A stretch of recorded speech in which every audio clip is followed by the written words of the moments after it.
नमस्कार.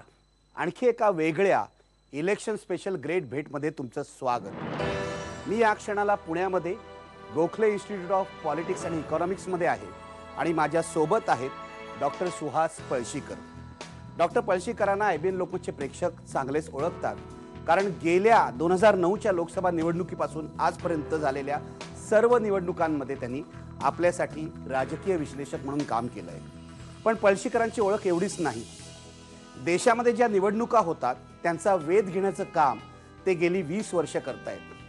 CSDS या संस्थेतर्फे लोकनीती हा प्रकल्प राबवला जातो आणि या प्रकल्पातर्फे गेली 20 वर्ष देशातल्या निवडणुकांचा सर्वे केला जातो, ज्याला नॅशनल इलेक्शन सर्वे असं म्हणतात. डॉक्टर पळशीकर या सर्वेचे सहसंचालक आहेत. हा सर्वे त्यांच्या नेतृत्वाखाली होतो असं म्हटलं तर चुकीचं ठरणार नाही. म्हणूनच डॉक्टर पळशीकरांना आज आपण विचारणार आहोत, या निवडणुकीची वैशिष्ट्ये काय आहेत, यातले महत्त्वाचे मुद्दे काय आहेत आणि विश्लेषकांनी आणि सामान्य माणसांनी या निवडणुकीकडे कसं बघायचं.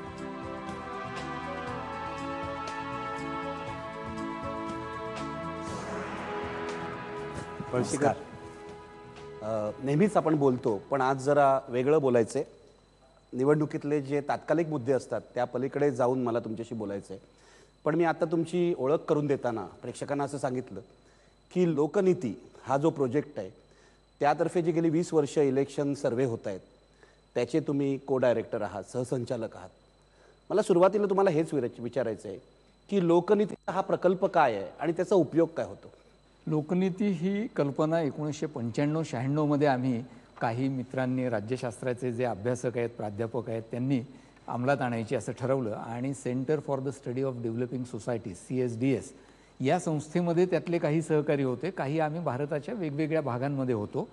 तेव्हा असं आमच्या लक्षात आलं की भारताच्या राजकारणाचा जर अभ्यास करायचा असेल तर बरेच वेळेला असं होतं की राजकारणाचा अभ्यास म्हणजे मला राजकारण कसं असावं असं वाटतं, त्याच्याबद्दल मी मांडलं की तो राजकारणाचा अभ्यास झाला. आम्ही वेगळी भूमिका घेतली. ती अशी घेतली की जर राजकारणाचा अभ्यास करायचा असेल तर प्रत्यक्षात राजकारण कसं घडतं ते पाहून त्याच्या आधारे राजकारणाबद्दलचे काही सिद्धांत मांडायचा, आडाखे मांडायचा प्रयत्न करावा. त्याच्यातून कंपॅरेटिव्ह डेमोक्रेसी म्हणजे लोकशाहीच्या तुलनात्मक अभ्यासाची कल्पना उदयाला आली. त्याला आम्ही लोकनीती हे नाव दिलेलं आहे. आणि लोकनीती हा जसा CSDS मधला एक संशोधन प्रकल्प आहे तसंच देशभरातल्या सुमारे आज घडीला 40 एक प्राध्यापक, विद्यार्थी, संशोधक यांची टीम किंवा यांची संघटना, नेटवर्क म्हणूनही लोकनीती काम करते. आणि आम्ही असं अभिमानाने नेहमी सांगतो की 20 वर्ष 40 प्राध्यापक एकत्र काम करतायत आणि ते राज्यशास्त्राचे प्राध्यापक आहेत.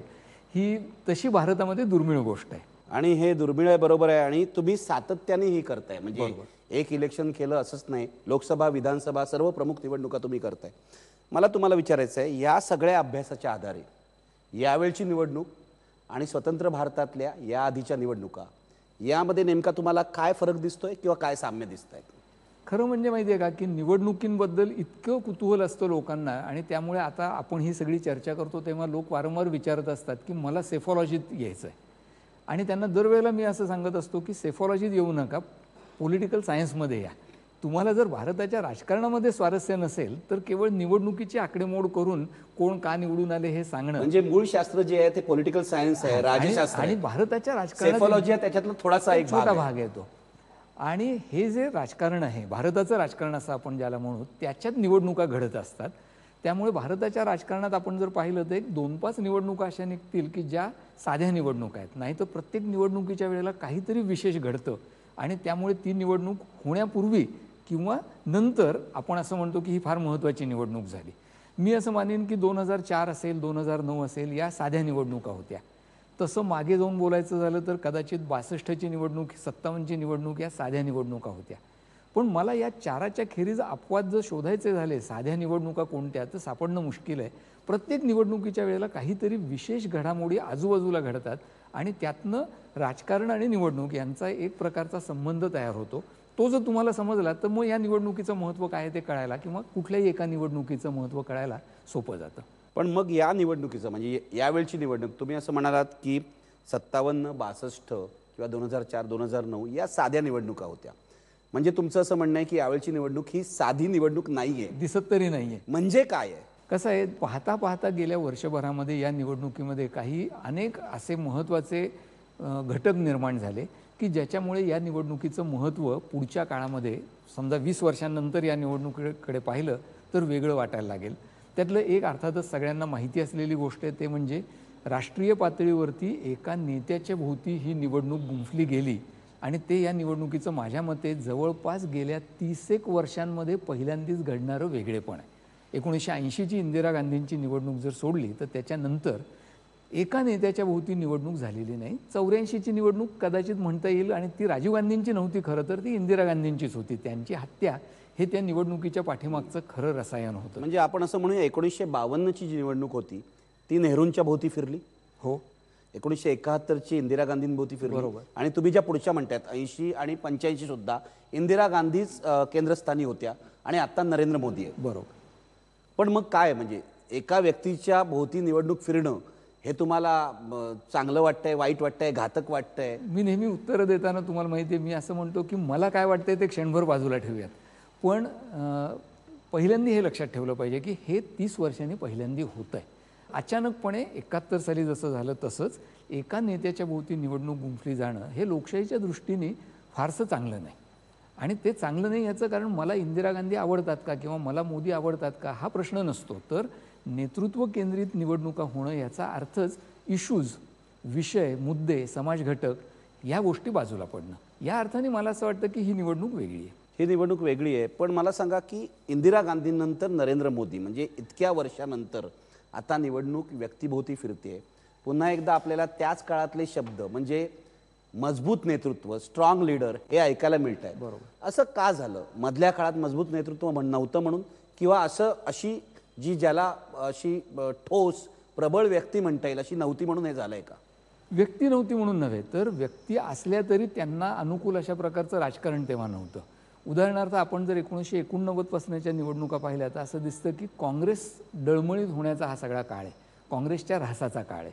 आणि काँग्रेसचा ऱ्हास जेव्हा होतो तेव्हा ती पोकळी कशी भरून काढायची याची वेगवेगळी मॉडेल्स आहेत. त्याच्यातलं जे मॉडेल गेली 20 वर्ष होतं ते म्हणजे काँग्रेसच्या विरोधातल्या वेगवेगळ्या पक्षांनी एकत्र येऊन काहीतरी करून काँग्रेसला बाजूला ठेवायचं किंवा काँग्रेसला काबूत ठेवायचं.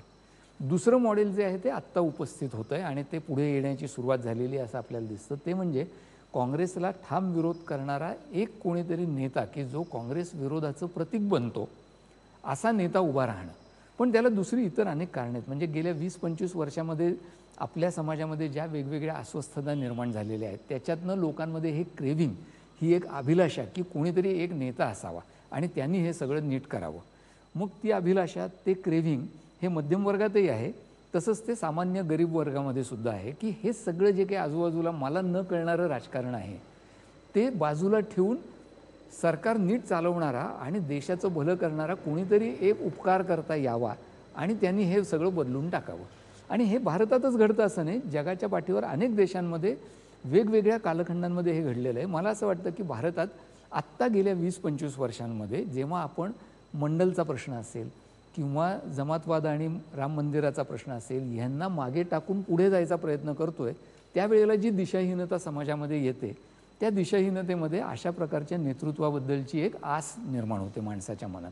केजरीवालांच्या बद्दलचं आकर्षण हे सुद्धा त्याच प्रतवारीचं आहे. ते कमी आहे मोदींच्या तुलनेमध्ये. बदल घडवेल, कोणीतरी आमच्यासाठी आशा निर्माण करेल, बरोबर, हे त्या पाठी आहे. त्या नेत्याला जर असं वाटलं की आपण या देशाचे तारणहार आहोत तर तो नेता मग कुठेच थांबत नाही. त्या नेत्यालाही वाटावं लागतं. लोकांपेक्षा नेत्याला असं म्हणणं जे इंदिरा गांधींना वाटत होतं जे नरेंद्र मोदींना वाटतंय आता. मला असं वाटतं की इंदिरा गांधींचा 71चा विजय हा त्यांच्या राजकीय कौशल्याचा विजय होता. पण त्याच्यानंतर त्यांना खरोखरीच असं वाटायला लागलं की या देशामध्ये आपणच एकमेव या देशातल्या सर्व अडचणींचे तारणहार आहोत.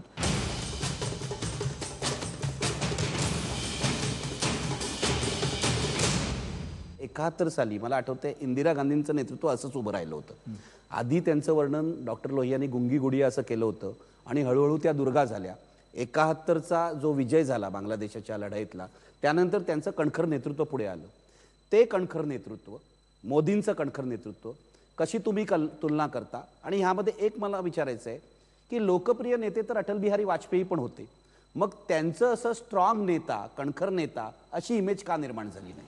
2-3 कारणं आहेत त्याला. पहिलं असं आहे की इंदिरा गांधींचा विजय जो झाला बांगलादेशच्या युद्धामध्ये भारताचा आणि त्यातनं त्यांचा जो उदय झाला त्याच्या आधी त्यांनी निवडणुकीत विजय मिळवलेला होता आणि तो विजय मिळवण्यासाठी त्यांनी गरिबी हटाव ही एक अत्यंत आकर्षक घोषणा दिलेली होती.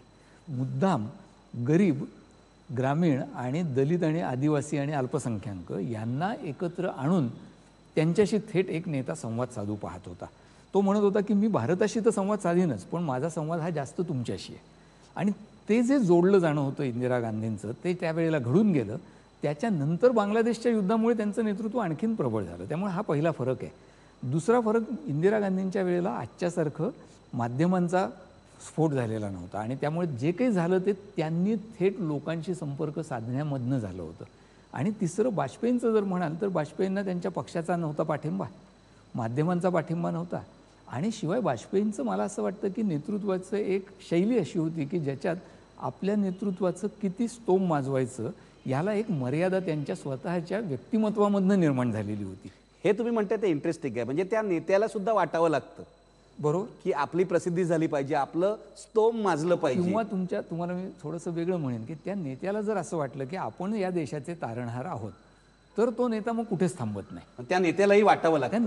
लोकांपेक्षा नेत्याला तुमचं असं म्हणणं आहे जे इंदिरा गांधींना वाटत होतं, जे नरेंद्र मोदींना वाटतंय आता. मला असं वाटतं की इंदिरा गांधींचा 71चा विजय हा त्यांच्या राजकीय कौशल्याचा विजय होता.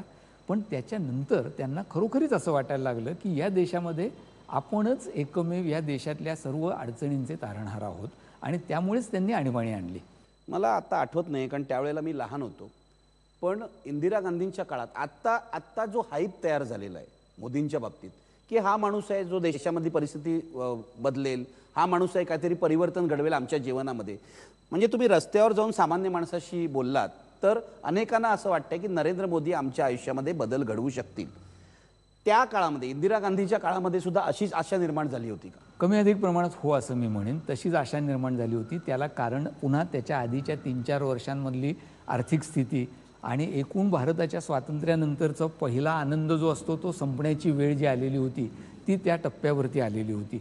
पण मगाशी मी म्हटलं त्याप्रमाणे त्या सगळ्यामध्ये आज मोदींच्या काळामध्ये किंवा आजच्या नेतृत्व केंद्रित राजकारणाला माध्यमांचा जो हातभार लागतो त्याचा त्यावेळेला नव्हता. कारण त्यावेळेला एक तर भारतात मुळात दृक माध्यम नव्हतंच. जे आहे ते होतं ते फक्त छापील वर्तमानपत्र होती आणि वर्तमानपत्र होती, पण त्यावेळेला साक्षरतेचं प्रमाण आजच्यापेक्षा फार कमी होतं. पण याचा अर्थ असा होतो की ही निवडणूक 2014ची लोकसभा निवडणूक ही अशी पहिली निवडणूक आहे ज्यामध्ये माध्यमांनी एक प्रमुख भूमिका बजावलेली आहे. मी असं म्हणेन की ही जेवढी मोदींची निवडणूक आहे तेवढीच माध्यमांची निवडणूक आहे. ही मोदींची निवडणूक आहे तेवढीच माध्यमांची निवडणूक आहे. काही लोक असं म्हणतात की आता मीडिया नसून मोदी आहे म्हणून. तुम्ही कसं बघता याच्याकडे? माध्यमांची जी भूमिका आहे ती खूप वादग्रस्त ठरली आहे. काही माध्यमं मोदींच्या बाजूची आहेत, फार थोडी माध्यमं विरोधात आहेत. पण तुम्ही या भूमिकेकडे कसं बघता? माध्यमांचे अभ्यासक जे आहेत ते त्याच्यासाठी 2 वेगळे शब्द वापरतात. ते असं म्हणतात की जेव्हा साक्षरता वाढते आणि माध्यमांचा प्रभाव वाढतो त्यावेळेला राजकारणामध्ये माध्यमं आपला प्रभाव गाजवायला सुरुवात करतात. त्याला त्यांनी इंग्रजीमध्ये मीडिएटेड पॉलिटिक्स असं नाव दिलं. म्हणजे माध्यमांनी प्रभावित राजकारण हे अपरिहार्य आहे. पुढचा जो टप्पा आहे आणि त्याला वेगळा शब्द वापरला जातो तो म्हणजे मीडियाटाइज्ड पॉलिटिक्स, म्हणजे माध्यमीकरण होणं राजकारणाचं. आणि मी जे म्हणतोय ते ह्या दुसऱ्या टप्प्याबद्दल बोलतोय. माझं असं अजिबात म्हणणं नाही भारतात माध्यमांचं राजकारण हे 89 पासून आहे. ज्या टप्प्यावर काँग्रेसचा ऱ्हास झाला त्या टप्प्यावरच माध्यमांचा प्रभाव आपल्याला निर्माण झालेला दिसतो. कारण टेलिव्हिजन येणं, त्याच्यानंतर केबल चॅनल्स येणं स्वतंत्र, म्हणजे माध्यमांनी राजकारणाचा अजेंडा सेट करणं, बरोबर, याला तुम्ही हरकत घेत नाही आहात? नाही, मी त्याला हरकत घेण्याचा प्रश्न नाही. मी असं म्हणतो की ते माध्यमीकरण आहे राजकारणाचं. त्याला 2 शब्द वापरले जातात. एक असा आहे की माध्यमांनी अजेंडा सेट करणं, की जे आत्ता होतं आहे. नंबर 2, माध्यमांच्या तर्कशास्त्राप्रमाणे राजकारण चालतं. राजकारणाच्या तर्कशास्त्राप्रमाणे राजकारण चालत नाही. म्हणजे मी जर राजकारणी असलो तर मला राजकारण करायचं ते राजकारण मी न करता माझं एक लक्ष सतत माध्यमांकडे असतं की मी अमक्या पद्धतीने बोललो तर माध्यमात काय होईल. हे जे मीडिया लॉजिक आहे त्यांनी जेव्हा राजकारणी लोक आणि राजकीय पक्ष वागायला लागतात तेव्हा राजकारणाचं माध्यमीकरण होतं आणि राजकारण नावाच्या गोष्टीचं स्वतःचं अस्तित्व हे थोडंसं पोखरलं जायला लागतं. हे होताना बघतोय अमेरिकेत सुद्धा, बरोबर, पाश्चात्य देशामध्ये गेली अनेक वर्षे होताना दिसतंय. आपल्याकडे हे पहिल्यांदाच होत आहे. माध्यमीकरण होत आहे आणि राजकारणाचा मूळ अजेंडा जो आपण मानतो तो बाजूला पडतोय. म्हणजे काय होतंय? प्रत्येक राजकीय पक्षाला ट्रेंड किंवा प्रशिक्षित अशा प्रकारचे माध्यमांशी संपर्क साधणारे लोक नेमावे लागतात. इथपर्यंत आपण म्हणू हे माध्यमांचा प्रभाव आहे. त्याच्या पुढे जाऊन माध्यमांमध्ये जे विषय चालतात आणि चघळले जातात तेच आपल्या राजकारणाच्या मध्यवर्ती आणायचे आणि आपलं राजकारण कुणासाठी आहे ते बाजूला ठेवून राजकारण करायचं. मोदींचं आपण असं म्हणूयात की सुदैव योगायोग असा की त्यांनी ज्या वेळेला त्यांच्या स्वतःच्या नेतृत्वावर आधारित राजकारणावरती फोकस करायचं ठरवलं तोच काळ नेमका माध्यमीकरणाचा काळ असल्यामुळे माध्यमांचा भरघोस वापर करून त्यांची एक प्रतिमा जी प्रत्यक्षापेक्षा खूप मोठी असते अशी तयार करणं त्यांना शक्य झालं. मला इथे तुम्हाला विचारायचं आहे, गेल्या 2 निवडणुकात आपण ही सातत्याने चर्चा करतो आहोत की आता राजकारणातले भावनिक प्रश्न मागे पडतील आणि विकासाच्या प्रश्नावर फोकस येईल, इन्क्लुझिव्ह पॉलिटिक्सवर भर असेल अशी आपण चर्चा करत होतो. मग या निवडणुकीत काय झालं? विकासाच्या मुद्द्यावर ही निवडणूक सुरू झाली, पण विकासाचा मुद्दा मागे पडला, धर्माचा मुद्दा आला, जातीचा मुद्दा आला, इतर सर्व मुद्दे आले, पण विकास मात्र आघाडीवर राहिला नाही. याचं कारण काय? आपण असं जर आज मानलं की जात धर्म संप्रदाय यांचा प्रभाव संपला होता 2004 साली तर हा प्रश्न आपल्याला आज पडेल. पण तुम्हाला आठवत असेल तर 2009च्या चर्चेत आपण हे म्हटलं होतं की काय होतंय आता तर आयडेंटिटी प्लस या नावाचं एक नवीन कॉम्बिनेशन उदयाला येतंय की माझी आयडेंटिटी, माझा जात संप्रदाय धर्म यांना महत्त्व आहे पण तेवढं पुरेसं नाही. आणि मला असं वाटतं की भारतीय जनता पक्ष आणि मोदी यांनी हे रसायन नेमकं ओळखलं आणि त्यामुळे त्यांनी आयडेंटिटीची चर्चा एका पातळीवर कायम ठेवून विकास आणि परफॉर्मन्स किंवा कामगिरी हे प्रश्न आणले आणि त्याच्यातनं एक नवं रसायन तयार केलं की जे समाजातल्या सगळ्या घटकांना आवडायला लागतं. ते रसायन त्यांनी तयार केलं. उलट्या बाजूने जर काँग्रेसचं पाहिलं तर काँग्रेसचं मला असं दिसतं की त्यांच्या स्वतःच्या कारभाराबद्दल बोलण्यासारखं त्यांच्याकडे काही नव्हतं, पण काँग्रेस पक्ष हा कोणत्या सामाजिक गटांच्या संवेदनांशी स्वतःला जोडून घेतो हे त्यांना माहीत नव्हतं आणि सांगताही आलं नाही आणि त्यामुळे भावनांच्याही बाबतीमध्ये ते लोकांशी जोडले जाऊ शकले नाहीत आणि कामगिरीच्याही बाबतीत जोडले जाऊ शकले नाहीत. त्यामुळे एका बाजूला मोदी आणि भाजप की जे दोन्ही बाबतीमध्ये त्यांनी आपलं कौशल्य दाखवलं, दुसऱ्या बाजूला काँग्रेस की ज्यांना दोन्ही बाबतींमध्ये मार खावा लागला, अशी ही लढत या निवडणुकीमध्ये झाली. अंतिमतः आयडेंटिटी प्लस हे मॉडेल आपल्या राजकारणात अजूनही कायम आहे.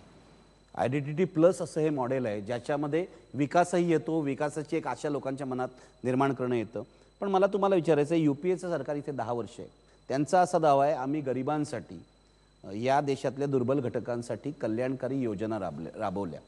UPAचा कारभार वाईट होता, त्यांच्यावर भ्रष्टाचाराचे आरोप होते, हे खरं आहे. पण मग या कल्याणकारी योजनांचं काय झालं? कारण त्या कल्याणकारी योजना आम्ही केल्या असं UPAचे नेते सांगतायत, राहुल गांधी सांगतायत, सोनिया गांधी सांगतायत, मनमोहन सिंग सांगतायत, पण लोकांना काहीच पटताना दिसत नाहीये. हे नेमकं काय झालंय? मुळात तुम्ही राजकारण करत असता आणि राजकारण करताना केवळ सैद्धांतिक भूमिका तुमची बरोबर असणं एवढं पुरेसं नसतं, तर तुम्हाला ती लोकांपर्यंत लोकांना समजेल अशा पद्धतीने पोचवायला पाहिजे आणि लोकांना त्याचा अनुभव यायला पाहिजे. माझं म्हणणं असं आहे की ही जी कल्पना आली 2004 नंतर खरं तर UPAच्या पहिल्या कालखंडात ती अशी होती की कल्याणकारी योजना ह्या कल्याण करणाऱ्या योजना नसतील तर कल्याण हा लोकांचा अधिकार असेल, ह्या भूमिकेतून काहीतरी करायचं. आता हे मी समजतोय आणि मी ते वाचतो त्या पद्धतीने लोकांना सगळ्यांना ते समजेल याची शाश्वती नसते आणि ते लोकांपर्यंत पोचलं नाही हे तर निसंशय आहे. मग शिक्षणाचा अधिकार असेल, मग तो रोजगाराचा अधिकार असेल, हे अधिकार आहेत, ते देण्यामध्ये आम्ही काही उपकार करत नाही. ही जी उपकृततेची कल्पना आपल्या राजकारणात सगळी शिरलेली आहे तिला खरं तर तडा देणारी त्यांची धोरणं होती आणि ती त्यांना स्वतःलाही त्रासदायक आहेत खरं तर, कारण काँग्रेसचं राजकारण हे सुद्धा उपकृत करण्यावरच बेतलेलं राजकारण आहे. आता ती जी धोरणं आहेत त्यांचा हा गाभा जर लोकांना कळायचा असेल तर त्याच्यासाठी तुमच्याकडे अत्यंत मजबूत पक्ष संघटना पाहिजे आणि त्या पक्षातल्या कार्यकर्त्यांना हे पटलं पाहिजे की गावातल्या गरिबांवरती दादागिरी करून त्यांना तुकडे टाकायचे नाही आहेत, तर त्यांचा अधिकार आपण देतोय, हे आपला पक्ष काय करतोय हे कळण्यासाठी पक्ष बदलावा लागतो. त्यांचा पक्ष बदलला नाही, फक्त धोरणात्मक दृष्टिकोन बदलला आणि तो वर्ण बदलला. यंत्रणा आहे तशीच राहिली, बाकीची सगळी पक्ष म्हणजे सरकारी यंत्रणा तर आहे तशीच राहिली पण पक्ष तसाच राहिला, ही मुख्य अडचण आहे. पण मला सांगा, हे काँग्रेसचं होत असताना दुसऱ्या बाजूला आपण बघतोय की मोदींनी जे विकासाचं मॉडेल दाखवलं गुजरातच्या, तेही लोकांनी पाहिलेलं नव्हतं. पण एका बाजूला काँग्रेस UPAवर लोक विश्वास ठेवत नव्हते आणि दुसऱ्या बाजूला मोदी जे म्हणत होते विकासाचं मॉडेल आहे माझं गुजरातचं, त्यावर मात्र लोक विश्वास ठेवत होते. याचं काय कारण आहे? मी अलीकडेच एक ठिकाणी असं म्हटलं होतं, भारतातला बोलका मध्यम वर्ग, हा जो मध्यम वर्ग आहे तो चटकन हुरळून जातो. त्यांनी असं ठरवून टाकलं त्याला आता, आणि हे गुजरातच्या मॉडेलबद्दल अत्यंत तीव्र चर्चा अभ्यासकांमध्ये चाललेली आहे. पण ह्या मध्यमवर्गाने मात्र असं ठरवून टाकलं की गुजरातचं मॉडेल हे यशस्वी सरकार चालवण्याचं एक मॉडेल आहे. त्याचा तपशील कुणालाही माहीत नसतो हे बोलणाऱ्यांना, जे गुजरातच्या मॉडेलबद्दल भरभरून बोलत मग असतात. हे लोकांनी कसं ठरवलं की हे योग्य मॉडेल आहे? आधी तुम्हाला मोदी आवडायला लागतात, आधी तुम्हाला भाजपची भूमिका आवडायला लागते, आणि त्यामुळे आपल्याकडे साधारण पद्धत अशी असते की आपल्याला एखादा पक्ष आणि नेता आवडत असला तर त्याचं सगळं आवडतं आणि त्याचं सगळं बरोबरच असतं. अशा पद्धतीने त्याच्याकडे पाहिलं जातं. अभ्यासकांचं असं म्हणणं आहे की गुजरातच्यापेक्षा खरं तर छत्तीसगडचं जे काही विकासाचं प्रारूप आहे ते जास्त इक्विटेबल किंवा जास्त समानतेकडे नेणारं आहे. म्हणजे ही मध्यम वर्गाची नेहमीची मानसिकता आहे. आणि मध्यम वर्गाची ही भूमिका जी असते तो मी म्हटलं त्याप्रमाणे ओपिनियन मेकर असतो, लोकमत तयार करणारा वर्ग असतो. त्यांनी ती भूमिका तयार केल्यामुळे ती सगळ्या समाजामध्ये पसरायला बऱ्यापैकी मदत झाली. आणि ती पसरली म्हणजे तरी काय, तर मोदींबद्दलचा एक विश्वास निर्माण झाला. हा खरा त्याचा महत्त्वाचा अर्थ आहे. 2003-04 पासून मोदींनी दक्षिण भारतातल्या भारतीय जनता पक्षाच्या कार्यकर्त्यांमध्ये आपलं नेतृत्व प्रस्थापित करायला सुरुवात केलेली होती. तुम्ही तुमच्या राज्यात आणि दिल्लीत कोणीतरी दिल्लीतले मोठे नेते राजकारण करतात, ते यांनी मोडून काढलं. असा प्रयत्न माझ्या समजुतीप्रमाणे अलीकडच्या काळामध्ये करणारे दुसरे पण अयशस्वी नेते हे शरद पवार आहेत.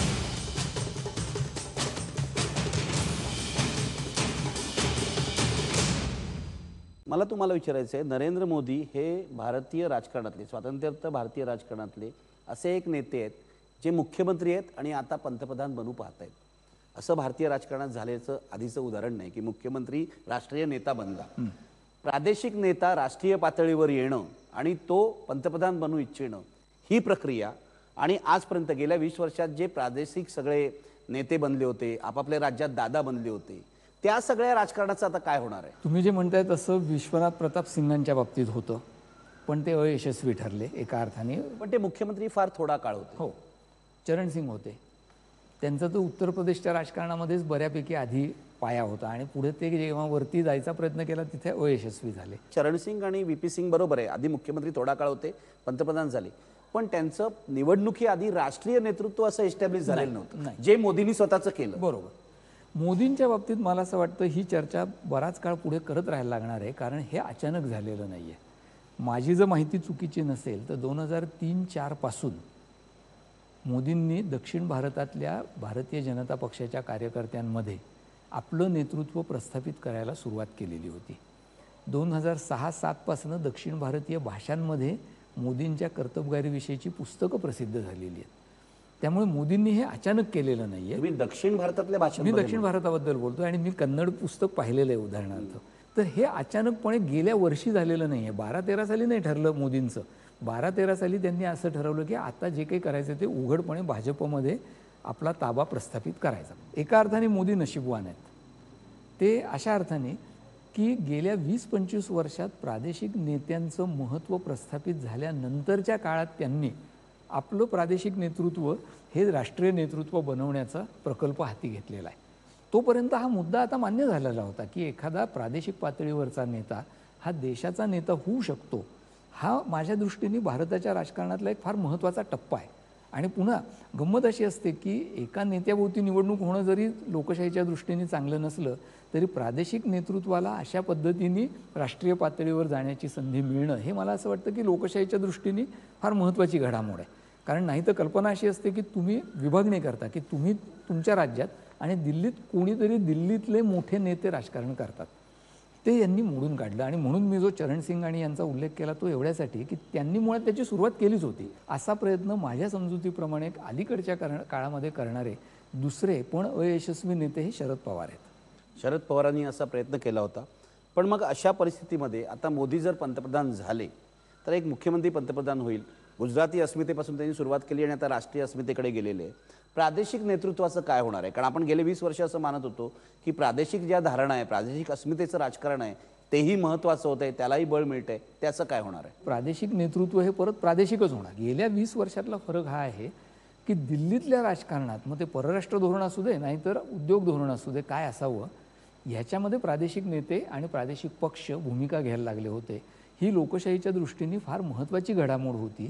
ती आता कदाचित एका अर्थाने संकोचली जाईल. तिचा आकार, तिचं महत्त्व कमी होईल येत्या काळामध्ये अशी शक्यता. तुम्हाला असं वाटतं की ही जी घडामोड आहे ही संकोचली जाईल? याचं कारण मी तुम्हाला विचारतो की मोदींनी सतत हे म्हटलेलं आहे गेल्या 10 वर्षात, त्यांनी पंतप्रधान मनमोहन सिंगना म्हटलेलं आहे की तुम्ही जेव्हा देश चालवता तेव्हा मुख्यमंत्र्यांना तुम्ही विचारात घ्यायला पाहिजे. राष्ट्रीय नीती असो, अर्थनीती असो, मुख्यमंत्र्यांचा विचार घेतला पाहिजे, हा मोदींचा आग्रह राहिलेला आहे. मग आता मोदी जेव्हा पंतप्रधान होतील तेव्हा ते हा आग्रह सोडू शकतील का? कारण एका बाजूला नवीन पटनायक, नितीश कुमार हे सगळे प्रादेशिक नेते, जयललिता असतील साऊथमध्ये, ममता बॅनर्जी असतील, हे प्रभावी आहेत. मग हा जो स्वतःचाच आग्रह आहे तो मोदी सोडतील का? जे काँग्रेसचं UPA 2च्या बाबतीत झालं तेच आता होणार आहे. UPA 2च्या वेळेला काय झालं, काँग्रेसने 200 क्रॉस केला, 200चा पल्ला गाठला आणि पुढे गेले. त्यामुळे त्यांना असं वाटायला लागलं की पूर्वीसारखं आपण आता देशाचे सगळं कर्तुम अकर्तुम शक्ती आपल्याकडे यायला लागणार आहे. त्यामुळे त्यांचे आणि त्यांच्या सहकारी छोट्या पक्षांचे संबंध बिघडायला सुरुवात झाली. मला असं वाटतं की आत्ताच्या निवडणुकीमध्ये ती प्रक्रिया एका अर्थाने आणखीन दृढ होणार आहे. ते या अर्थाने की भारतीय जनता पक्ष हा एक मोठा केंद्रस्थानी असलेला पक्ष म्हणून जर उदयाला आला, त्याला जागा किती मिळतील हा प्रश्न अगदी आलाहीदा, तर प्रादेशिक पक्ष, मग ते त्यांच्या आघाडीतले असू देत किंवा त्यांच्या आघाडीतले नसू देत, यांच्याकडे बघण्याची त्याची दृष्टी निश्चित बदलेल. जी दृष्टी भारतीय जनता पक्षाने 1996 पासून विकसित केली होती NDA स्थापन करताना, ती वेगळी होती. आणि मला असं वाटतं की इथून पुढच्या काळात ती दृष्टी नक्की बदलेल आणि भारतीय जनता पक्ष असं म्हणायला लागेल, किंवा भारतीय जनता पक्ष म्हणेल असं म्हणणार नाही, मी असं म्हणेन की त्यामुळे भारतीय जनता पक्षाच्या सरकारच्या काही प्रेरणा आणि प्रादेशिक पक्षांच्या मागण्या यांच्यामध्ये तणाव निर्माण होतील. म्हणजे संघर्षाची परिस्थिती निर्माण होऊ शकते असं मला वाटतं. आपण जरा या राजकीय पक्षांकडे वळूया. या निवडणुकीत प्रत्येक पक्षाचं काय काय झालंय ते तपासूया आणि सुरुवात करूया काँग्रेसपासून, कारण काँग्रेस हा सत्ताधारी पक्ष आहे. नंतर भाजपकडे येऊया आणि आम आदमी पक्षाकडे येऊया. या निवडणुकीच्या पार्श्वभूमीवर काँग्रेसकडे कसं बघताय तुम्ही आणि काय बदल झाले आहेत किंवा काँग्रेसचं भविष्य जे आहे तुम्हाला कसं दिसतं? काँग्रेस हा सगळ्यांचाच पक्ष आहे, कारण समाजातले वेगवेगळे घटक थोड्या थोड्या प्रमाणावर त्याला मत देतात, पण तो कुठल्याच घटकाचा पक्ष नाही, कारण कुठलाही एक समाज घटक काँग्रेसला भरघोस मतं देतोय असं दिसत नाही. आणि ही परिस्थिती काँग्रेसची जी 89 साली झाली ती 89 पासून आजपर्यंत टिकून आहे. दुसरी गोष्ट, तुम्ही जो काँग्रेसची मतं पाहिली तर तुम्हाला असं दिसेल की 25 ते 28, 29 याच्यामध्ये ती घोटाळत राहिली. त्याच्यात काही फार मोठा फरक पडला नाही. काही राज्यांमध्ये काही प्रमाणात मुस्लिम आणि दलितांनी त्यांना पाठिंबा दिला आणि याही वेळेला ते देतील अशी शक्यता आहे. हे जर सोडलं तर काँग्रेस हा अमुक एका समाज घटकांचा किंवा विचारसरणीचा अमुक दिशेने जाणारा पक्ष आहे असं म्हणता येत नाही. ही जी काँग्रेसने स्वतःची पंचायत करून घेतलेली आहे की पक्ष म्हणून स्वतःचं असणं काँग्रेसने केव्हाच सोडून दिलेलं आहे. त्याला आज राहुल गांधी आहेत म्हणून त्यांच्याबद्दल बोलण्याचं कारण नाही. माझ्या मते हे इंदिरा गांधींची देणगी आहे काँग्रेस पक्षाला. पण मग या पक्षाचं भवितव्य काय राहणार आहे? कारण नरेंद्र मोदींनी परवाच्या टाइम्स ऑफ इंडियाच्या मुलाखतीत असं म्हटलंय, जर काँग्रेसला 100पेक्षा कमी जागा मिळाल्या, म्हणजे त्यामध्ये त्यांचं राजकारण आहे, तर त्यांचं असं म्हणणं आहे की गांधी घराण्याच्या नेतृत्वालाच आव्हान मिळेल. असं काही होण्याची शक्यता आहे का की काँग्रेस पक्ष पुन्हा एकदा उभा राहील या सगळ्यातून? कसं आहे की मोदींनाही हे माहिती आहे, तुम्हालाही माहिती आहे आणि मलाही माहिती आहे की सोनिया गांधी आणि राहुल गांधी हे काही फार मोठे लोकप्रिय नेते नाहीत. त्यामुळे त्यांचं नेतृत्व कमी होण्याबद्दल फार काळजी करण्याचं किंवा त्याच्याबद्दल फार उत्साह वाटण्याचं काही कारण नाही. माझं स्वतःचं वाचन जे आहे ते असं आहे, अंडरस्टँडिंग जे आहे ते असं आहे की काँग्रेस पक्षामध्ये राहुल गांधींना ज्या पद्धतीने पक्ष चालवायचा आहे त्यापेक्षा वेगळ्या पद्धतीने पक्ष चालवू पाहणारा नेत्यांचा एक गट आहे आणि त्यामुळे हा संघर्ष अपरिहार्य आहे, जो राहुल गांधींनी आत्तापर्यंत गेली 3-4 वर्ष वेगवेगळ्या पद्धतींनी केलेला आहे. आणि पराभव झाला समजा काँग्रेसचा आणि तो दारुण पराभव असेल तर निश्चितपणे तो संघर्ष टिपेला पोहोचेल, यात काही संशय नाही. अगदी इंदिरा गांधींना सुद्धा याला तोंड द्यायला लागलं होतं. आपल्याला माहिती आहे की 77च्या पराभवानंतर काँग्रेसमध्ये फूट पडली होती, कारण राहुल गांधींच्या विरोधात असणाऱ्यांचं जर एक प्रतीक म्हणून पाहायचं झालं तर मला असं वाटतं त्याचं उत्तम प्रतीक म्हणजे जगनमोहन रेड्डी आहे. जगनमोहन रेड्डींचं राजकारण आपल्याला चांगलं वाटतं का? ते यशस्वी होतात म्हणून, ते गर्दी जमवतात म्हणून? हा प्रश्न शेवटी शिल्लक राहणार आहे. त्यामुळे एका बाजूला राहुल गांधींना राजकारणाचा असणारा मर्यादित आवाका, त्यांचं पक्ष चालवणं हे थोडंसं वर्ण आणि काहीसं ब्युरोक्रॅटिक पद्धतीचं आहे, आणि दुसरीकडे ह्या पद्धतीचे नेते. ह्याच्यातनं कशाची निवड करायची हा माझ्या मते खरं तर काँग्रेसचा प्रश्न आहे.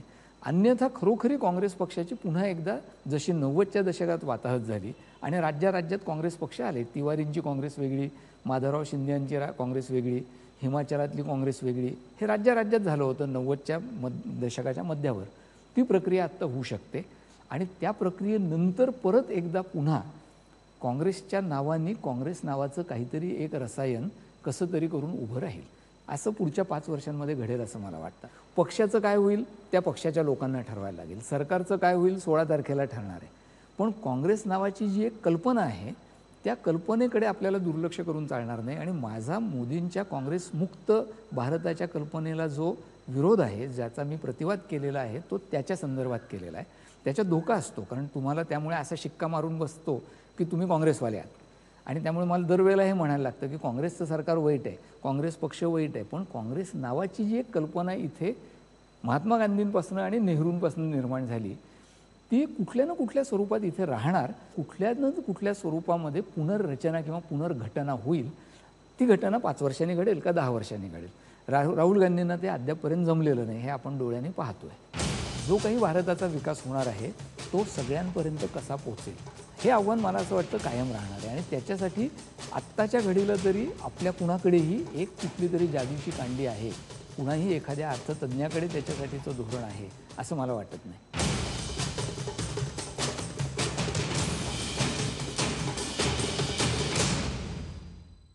2014ची निवडणूक जसजशी जवळ येत गेली तसतसा हा पक्ष बदलत गेलेला आहे. गेल्या 2 वर्षात तर झपाट्याने बदलला आहे आणि आपण अधिकाधिक सर्वसमावेशक व्हायला हवं असं या पक्षाला वाटू लागलेलं आहे. मोदीसुद्धा बघा, मोदीसुद्धा मवाळ होत आहेत, मी सर्वांना न्याय देईन असं म्हणतायत. भाजपचं हे बदलतं रूप जे आहे, एक तर त्यावर सहजासहजी विश्वास ठेवता येईल का, आणि दुसरं त्याचं पुढे काय होणार आहे. म्हणजे ज्याला आपण म्हणतो की राईट ऑफ सेंटर अशा पक्षाची जागा खरोखरच भाजप घेईल का. भाजपचा अभ्यास करणारे लोक जे आहेत त्यांच्यात नेहमी याच्यावरती 2 तट पडलेले आपल्याला दिसतात. एक गट असं म्हणतो की भारताच्या राजकारणाची कंपल्शन्सच अशी आहेत की तुम्हाला काही गोष्टींमध्ये तडजोडी कराव्या लागतील, मग तुम्ही मोदी असा, अडवाणी असा की वाजपेयी असा.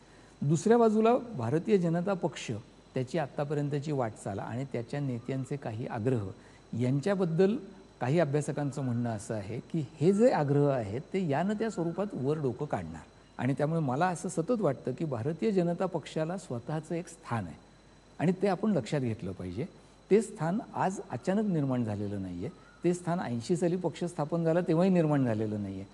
भारताच्या राजकारणातच एक पर्यायी विचारधारा, सर्वसाधारणपणे तिचं वर्णन सांस्कृतिक राष्ट्रवाद, हिंदू राष्ट्रवाद, आक्रमक राष्ट्रवाद, वेगवेगळ्या नावांनी तुम्ही कुठे उभे आहात त्याच्यावरनं तुम्ही त्याचं नाव ठरवता. भारताच्या राजकारणाच्या कंपल्शन्समुळे व्यवहार बदलेल, तत्व बदलतील का याच्याबद्दल माझ्या मनामध्ये शंका आहे. समजा घटकावर असं धरू की मोदींनी त्या तत्वांचा आग्रह सोडला आणि एक सर्वसमावेशक व्यवहार करून यशस्वी राजकारण केलं, तरी देखील त्या तत्वांचा आग्रह धरणारं कोणीतरी उद्या निर्माण होईल. भारतीय जनता पक्ष स्थापन झाला त्यावेळेला गांधीवादी समाजवादापासून आणि मानवतावादापासून त्यांनी सुरुवात केली होती दीनदयाळांच्या. त्याच्यानंतर अडवाणींनी तिथे तो व्यवहार आणि अडवाणींनी भारतीय जनता पक्षाची मूलभूत तत्व यांच्यातला संघर्ष पुढे आणला असं आपण म्हणूयात. इतिहासाचा उपरोध कसा असतो ते लक्षात घ्या की 89 साली जे अडवाणी रामरथ यात्रा करत होते ते 2014 साली सगळ्यांना मवाळ वाटायला लागले. कारण काय, तर मोदींनी अशी भूमिका 2000 सालानंतरच्या काळात घेतली की ती जी मूलभूत तत्व आहेत ती त्यांनी आजच्या भाषेत मांडली. हे मोदींचं मला असं वाटतं सगळ्यात मोठं यश आहे की त्यांची भाषा जी आहे ती 2014ची भाषा आहे. ते जुन्या भाजपच्या भाषेत अडकून पडलेले नाहीत. पण त्यामुळे ती तत्व नाहीशी झाली असं मला वाटत नाही. समजा मोदी यशस्वी झाले व्यवहारामध्ये तर दुसरे कोणीतरी मोदी 10 वर्षांनी निर्माण होतील. म्हणजे हा 2 विचारधारांचा संघर्ष, 2 विचारधारांचा. एक विचारधारा काँग्रेस ज्याचं प्रतिनिधित्व करते आणि एक विचारधारा ज्याचं या हिंदुत्ववादी संघटना किंवा संघ परिवार व्यापक अर्थाने हा संघर्ष चालूच राहील असं मला वाटतं. पण मग तुम्ही जे म्हणताय स्वातंत्र्योत्तर काळामध्ये या देशामध्ये रुजलेल्या आणि वाढलेल्या नेहरूयन धारणेचं काय होणार. तिला यांचा प्रतिवाद करायला लागेल. ज्या पद्धतीने नेहरूवियन किंवा नेहरूवादी विचार असं आपण म्हणूयात भारतामध्ये यांचा प्रतिवाद करेल त्या प्रमाणातच तो शिल्लक राहील. म्हणजे हे मंथन पुढच्या काळात चालू राहील, अधिक जोरानं चालू राहणार आहे. मला आता या सगळ्या राजकारणातली आता जी तिसरी शक्ती आहे, म्हणजे 2 गोष्टींबद्दल बोलायचं आहे, एक आम आदमी पक्ष आणि एक डावे पक्ष.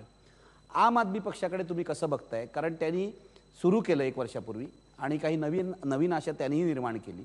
पण आता असं दिसतंय की या लोकसभा निवडणुकीवर संख्येच्या रूपामध्ये ते मोठा प्रभाव पाडू शकत नाहीये. या पक्षाकडे तुम्ही कसं बघताय. माझ्यासारखे समजा लोक असं जर मानत असतील की आहे ते राजकारण असंच राहणार, याच्यात काही फरक होणार नाही, तर त्यांनी असं दाखवून दिलं उदाहरणार्थ दिल्लीत की वेगळ्या पद्धतीचं राजकारण करून आम्ही उभे राहू शकतो. त्यांचं हे श्रेय मान्य केल्यानंतर मला हे महत्त्वाचा मुद्दा जो दुसरा मांडावा असा वाटतो तो असा की भारतीय जनता पक्ष आणि काँग्रेस हे दोघंही वाईट पक्ष आहेत आणि आम्हाला राजकारण पूर्णपणे पर्यायी स्वरूपात इथे घडवायचं आहे. ही भाषा मला असं वाटतं की नुसतीच महत्त्वाकांक्षी नाही आहे, तर ती इथल्या राजकारणाच्या स्वरूपाशी न मिळती जुळती अशी भाषा आहे. म्हणजे प्रॅक्टिकल नाही. प्रॅक्टिकल नुसती नाही असं नाही, तर असं राजकारण करणं हे मला असं वाटतं की स्वतःकडे फार मोठ्या प्रमाणात शक्ती घेणं आहे. स्वतःच म्हणायचं नसतं. स्वतःच म्हणायचं की आम्ही सगळं राजकारण बदलतोय, ते रिट्रोस्पेक्टिव्हली असतं की यांनी राजकारण बदललं हे घडावं लागेल. वेगळ्या भाषेत जर बोलायचं झालं तर माझं असं म्हणणं आहे की त्यांच्या डोक्यात आणि त्यांच्यातल्या अनेकांच्या डोक्यात अजूनही 67च्या आसपासच्या काळातला तीव्र टोकाचा काँग्रेसबद्दलचा अविश्वास, राग आणि काँग्रेसबद्दलची तुच्छता ही भरून राहिलेली आहे. आणि ती मला असं वाटतं की नुसतीच अस्थानी आहे असं नाही, कारण आज ती काँग्रेसच नाही आहे. काँग्रेस आजची एकदम गलितगात्र आहे आणि वेगळी आहे आणि तिथे माझे मतभेद आहेत त्यांच्या काँग्रेसच्या आकलनाबद्दलचे. आणि त्यामुळे हा जो भारताच्या राजकारणातला कायम पेच राहिलेला आहे तिसऱ्या शक्तींचा, की भाजप आणि काँग्रेस यांच्याशी कसं रिलेट व्हायचं, त्याच्यात ते अडकत आहेत. आत्ता त्यांना तो प्रश्न येत नाही आहे कारण त्यांची ताकद फार मर्यादित आहे. पण 10 वर्ष ते जर टिकले तर त्यांना 3 पर्याय राहतील. पहिला, त्यांना काँग्रेस बनावं लागेल. दुसरा, त्यांना काँग्रेसबरोबर सहकार्य करावं लागेल. तिसरा, त्यांना काँग्रेसच्या विरोधात भाजपशी सहकार्य करायला लागेल. डाव्या पक्षांकडे येतो, म्हणजे डाव्या पक्षांची शक्ती क्षीण झाली आहे तरीसुद्धा 2 राज्यांमध्ये, केरळ आणि पश्चिम बंगाल आणि त्रिपुरा, 3 राज्यांमध्ये त्यांची ताकद अजूनही आहे. या लोकसभा निवडणुकीत त्यांना फार यश मिळेल असं दिसत नाही आहे. पण त्यांचं भवितव्य काय पाहताय तुम्ही? डाव्या पक्षांचं भवितव्य हे सगळ्यात धूसर आणि भारताच्या राजकारणाला वळण देण्यामध्ये कमीत कमी कर्तबगारी असलेलं असं इथून पुढच्या काळात ठरेल. त्यांचा सुवर्णकाळ माझ्या मते, एक तर पहिला सुवर्णकाळ त्यांचा आला पश्चिम बंगालमध्ये, त्यांनी दीर्घकाळ सत्ता गाजवून दाखवली तो. दुसरा त्यांच्या सुवर्णकाळाचा टप्पा हा UPAचा पहिला कालखंड होता. तिथपासून पुढं त्यांच्या एकूण राजकारणाची दिशा जी आहे ती मला असं वाटतं की पूर्णपणे अप्रस्तुत भारताच्या राजकारणामध्ये व्हायला लागलेली आहे. तात्कालिक 15-20 जागा मिळणं आणि आघाड्यांच्या राजकारणात महत्त्व मिळणं वेगळं. प्रश्न असतो वैचारिक पुढाकाराचा. तो वैचारिक पुढाकार त्यांनी गमावलेला आहे. जातीच्या प्रश्नावरती तर त्यांच्याकडे काहीच नाही आहे आणि आर्थिक बाबतीतही ही अडचण आहे. मी तुम्हाला या मुलाखतीमध्ये 16 तारखेला काय होईल याची भविष्यवाणी करायला सांगणार नाही. 12 तारखेला आपला सर्व्हे येणार आहे, तो त्याच्याविषयी विचारणार नाही. पण मला तुम्हाला विचारायचं आहे, मला असं दिसतंय की भारतीय राजकारण या निमित्ताने अत्यंत इंटरेस्टिंग अशा वळणावर आलेलं आहे. म्हणजे गेली 20 वर्षच ते इंटरेस्टिंग होतं. बरोबर. मंडल आयोग आणि रथयात्रा यानंतर ते खूपच इंटरेस्टिंग झालं होतं. तो खूप बदलत आहे. पुढची 5 वर्ष भारतीय राजकारण कोणती वळणं घेईलच तुम्हाला वाटतं? राज्य पातळीवरचे जे पक्ष आहेत त्यांच्या पुढे काही पेच प्रसंग निर्माण होणार आहेत. हे भारताच्या राजकारणाच्या दृष्टीने जर पाहिलं तर एक महत्त्वाचं मला असं दिसतं की वळण असणार आहे. दुसरा जो मला फरक दिसतोय तो भारताचा एकूण जनमत एका विशिष्ट बाजूकडे झुकण्याची शक्यता इथून पुढच्या 5 वर्षांमध्ये मला दिसते. ती बाजू कुठली, त्याला सोयीसाठी म्हणून आपण असं म्हणूयात की राईट ऑफ सेंटर, हा माझ्या मते दुसरा महत्त्वाचा फरक आहे. पण यातला गमतीचा भाग असा आहे की आपली राजकारणाची भाषा मात्र ताबडतोबीने बदलणार नाही. म्हणजे उदाहरणार्थ स्वतः मोदींनी ती भाषा आत्मसात केलेली आहे आणि त्यामुळे उदाहरणार्थ मागास जाती आणि त्यांच्या अधिकारांचा प्रश्न, ही भाषा काही बदलणार नाही आहे भारतातली. दुसरी विकासाची भाषा जी मोदींनी प्रचलित केलेली आहे आणि जिच्यापासून काँग्रेस पळून जाऊ शकत नाही, तीही बदलण्याची शक्यता नाही आहे. आणि त्यामुळे विकास आणि मागास जातींचा प्रश्न ह्या पेचामध्ये आपण कायम राहणार आहोत. आणि जो काही भारताचा विकास होणार आहे तो सगळ्यांपर्यंत कसा पोचेल हे आव्हान मला असं वाटतं कायम राहणार आहे. आणि त्याच्यासाठी आत्ताच्या घडीला तरी आपल्या कुणाकडेही एक कुठली तरी जादूची कांडी आहे, कुणाही एखाद्या अर्थतज्ञाकडे त्याच्यासाठीचं धोरण आहे असं मला वाटत नाही. Palshikar, thank you very much. आपण गेला तासभर जवळजवळ बोलतोय आणि मला असं वाटतं या निवडणुकीतले अनेक मुद्दे त्यांना तुम्ही स्पर्श केलेला आहे आणि आपल्या प्रेक्षकांच्या मनामध्ये यामुळे अनेक प्रश्न निर्माण होतील आणि त्याची उत्तरं शोधण्याचा ते प्रयत्न करतील अशी आशा करूया. धन्यवाद. थँक्यू. धन्यवाद.